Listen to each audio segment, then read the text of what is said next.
And they can't live in separate boys and girls dorms, so they had to move to a couple's dorms. And Topanga was like to Corey, "Oh, we have to do everything together now. We can't keep secrets from each other. We are one." I'm like, damn, give the dude a break. Like, he's entitled to have his own thoughts and reasons for his own actions and stories he might not be compelled to tell you all the time, because it leads to a cognitive dissonance. Like, oh, I don't want to hurt this or that person, I have to share everything with her, but then it's compromising me and I'm not comfortable with it yet. But if I don't, he or she's not going to be happy, blah blah blah. Like what I'm doing right now is taking a walk, making a video. Do I need permission? No. Do I have to do it with someone? No. I mean, it'd be nice to share it with someone, take a walk with someone. But if I don't, is it the end of the world? No. There are certain things you can appreciate in solitude, but you can't live your life in solitude. You gotta have interactions to learn from other people, learn from their experiences, learn about different nuances of human personalities and the wide spectrum of experiences that other humans may have.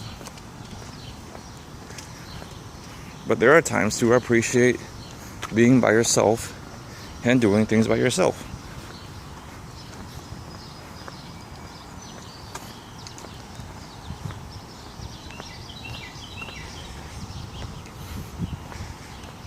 Another thing that got my head rolling was I was looking on Facebook and I saw pictures of people at EDC, like rolling deep, groups of 15, 20.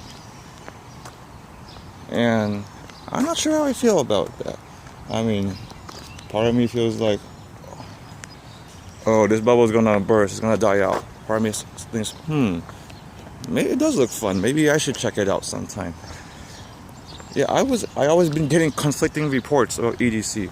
I asked my brother's friend, what's it like? And he's like, oh, it's like one of the best feelings ever, but it leaves you feeling like, yeah, terrible afterwards. And I hear about the financial costs of the tickets and the hotels and the rides and the food. And I get dehydrated easily. I drink so much water. Like, my grandma has to keep buying gallons of water for me every day to drink. So if I can barely stay hydrated in a normal environment, what hope do I have at a big festival? Not to mention the supposed drugs that keep you going. Molly, MDMA. That makes you even more dehydrated. And I want to risk that, you know. Luckily this year nobody died from EDC. But I don't want to be a statistic. Oh, quick. Oh man, every time I record an animal it runs away.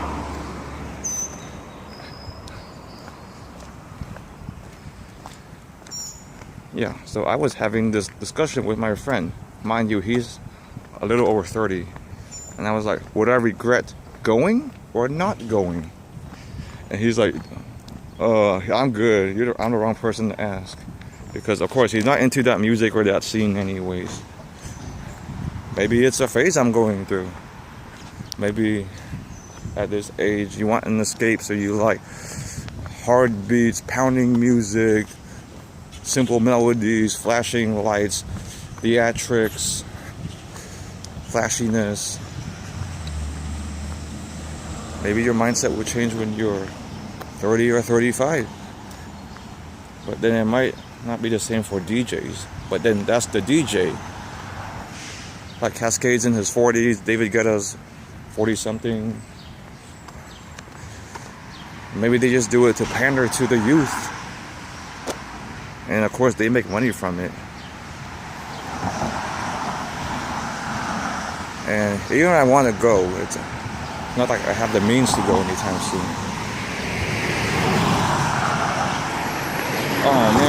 across the street. But it might be just me making a bunch of excuses. When I'm older in grade, I'm like, oh, I wish I went to EDC back then.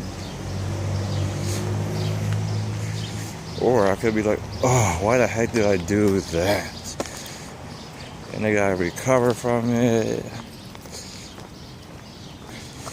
They say, oh, get comfortable with being uncomfortable.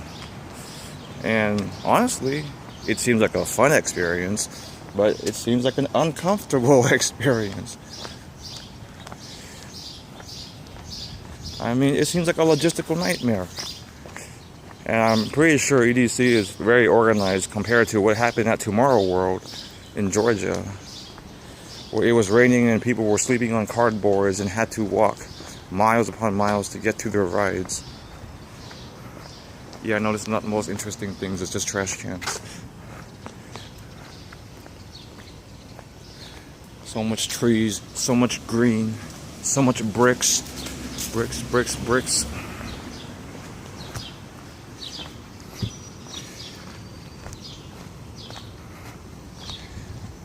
At first I felt kind of sorry for my grandpa for not being as ambulatory as he had before. But though I still have sympathy for him, I can realize that he has probably walked all these things already. He has probably seen all these things multiple times. He's probably been to Georgetown and the sightseeing at the White House and whatever, all the monuments and museums. Plenty of times, dozen times, maybe even dozens of times.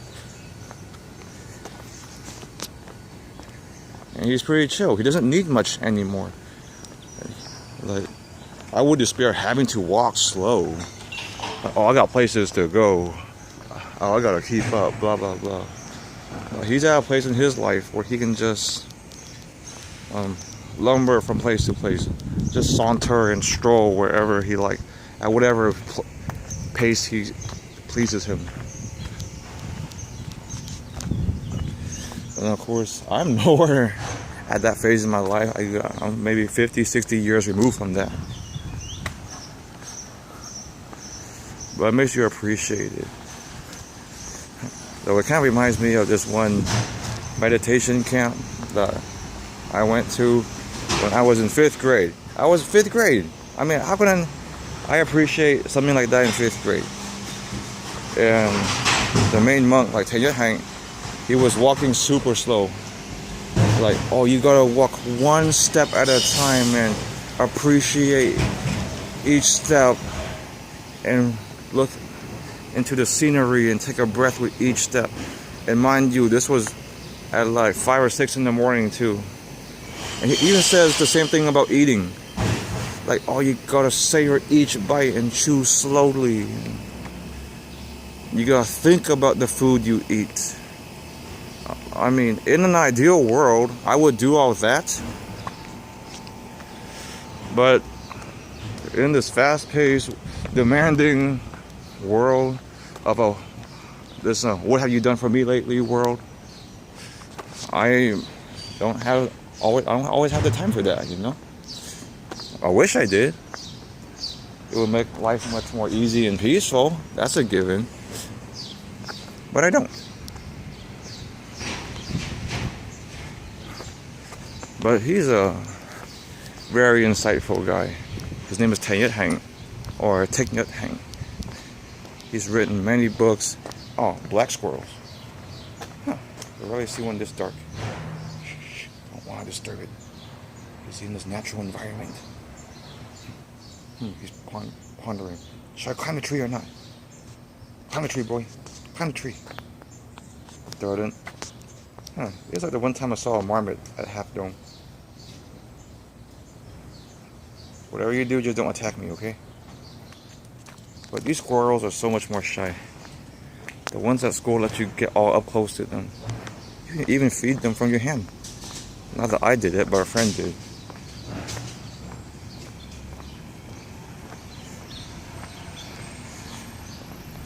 Yeah, but mindfulness, breathing, meditation. I want to practice all that. I want to maintain all that. I have been looking into all that.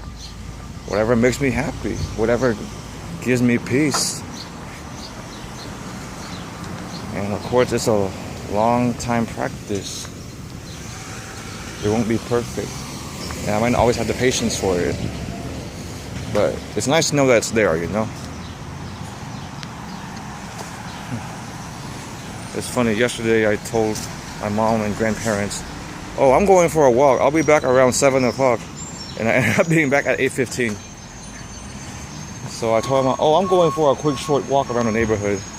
Oh, that's my grandma out in the distance. Right there. Oh, I'm about to head back and see what kind of breakfast is in store for me. I guess that comes with being a parent or grandparent over time, and I'll eventually experience that myself. I just care for them regardless of what age you are at. 要帮忙